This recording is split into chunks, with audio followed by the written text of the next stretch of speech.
Today we will tell the story of Jacob's reunion with Esau, which is found in the book of Genesis, chapters 32 and 33. May the word of God reach our hearts as a source of inspiration for our lives.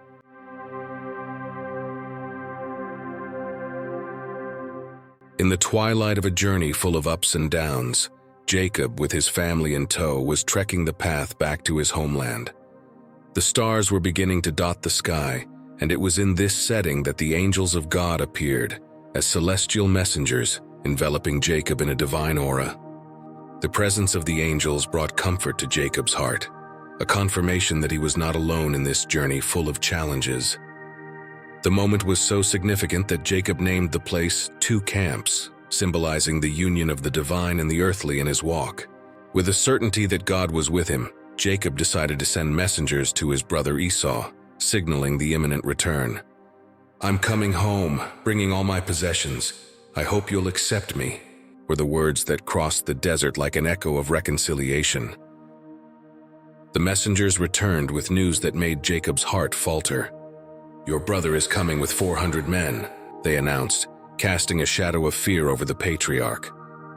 Jacob, in a strategic move, divided everything into two camps, a precaution in the face of the uncertainty of the reunion. In a moment of deep reflection, Jacob sought the divine in prayer.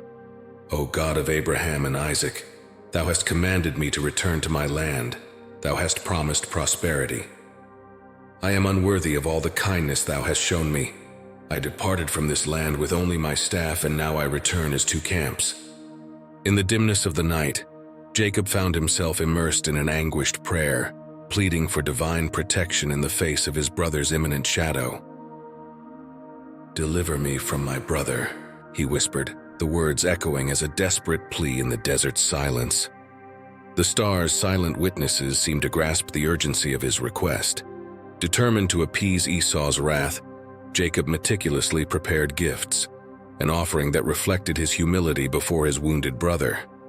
Goats, sheep, camels, cows, and donkeys, a myriad of carefully chosen gifts, were divided into three groups, each intended to soften Esau's hardened heart. With the night embracing the desert, Jacob instructed his servants to precede the meeting, presenting the gifts strategically. Hope pulsed in his chest as he imagined Esau catching a glimpse of Jacob's magnanimity even before their reunion. Anxiety hung in the air as Jacob awaited the dawn, the promise of a new chapter in the tumultuous history between brothers. Unable to find solace in sleep, he withdrew to solitude, lost in tumultuous thoughts. The night, a confidant to his restlessness, witnessed the patriarch in a state of profound introspection, awaiting the dawn that would bring with it the intertwined destiny of two brothers. In the dimness of a night shrouded in mystery, a man emerged as a shadowy figure, seizing Jacob with determined force. Darkness witnessed the struggle, where both engaged in an intense battle that echoed through the desert like a silent challenge to the impending dawn. Jacob, driven by an inner force, tenaciously resisted, dancing with his opponent under the starry mantle of the sky. The struggle continued, a dance of shadows and fury, as both sought to prevail in that nighttime arena. The night seemed endless, a silent witness to Jacob's determination not to yield to adversity. With the dawn, the stranger realized Jacob's obstinacy, a flame that refused to be extinguished. In a sudden gesture, he struck Jacob's side, dislocating his hip joint.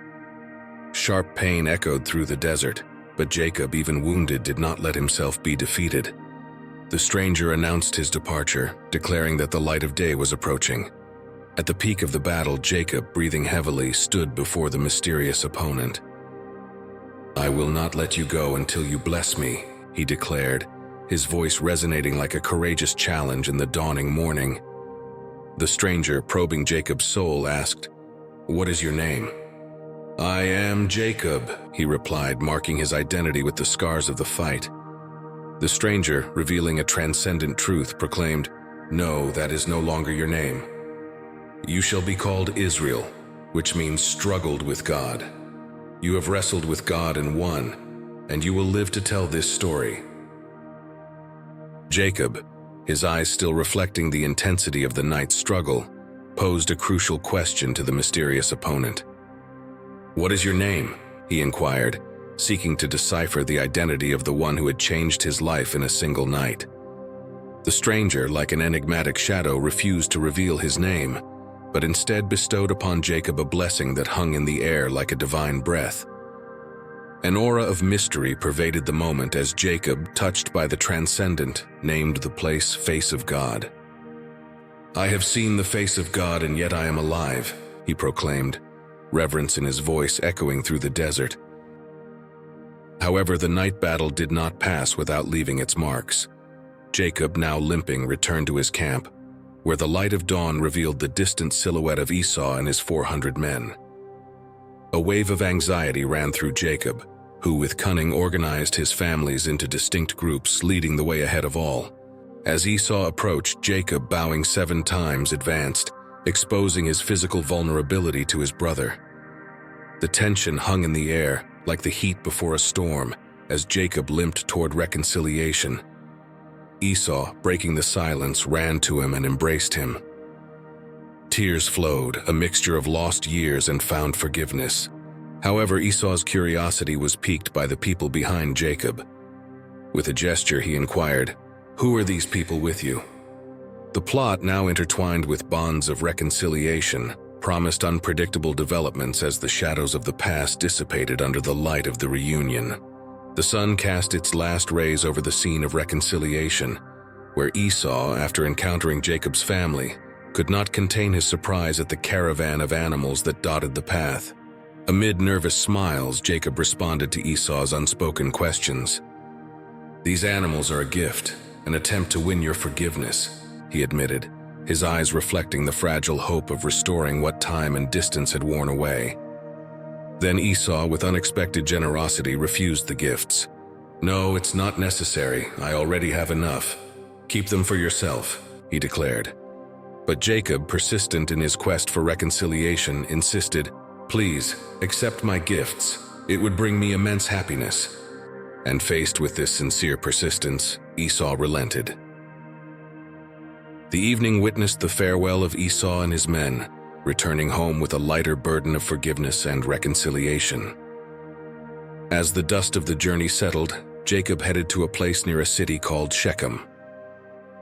There, in a gesture of gratitude and devotion, he erected an altar and called it God, the God of Israel. The stones were like silent witnesses of this turned page in Jacob's history, a milestone that echoed the possibility of a new beginning.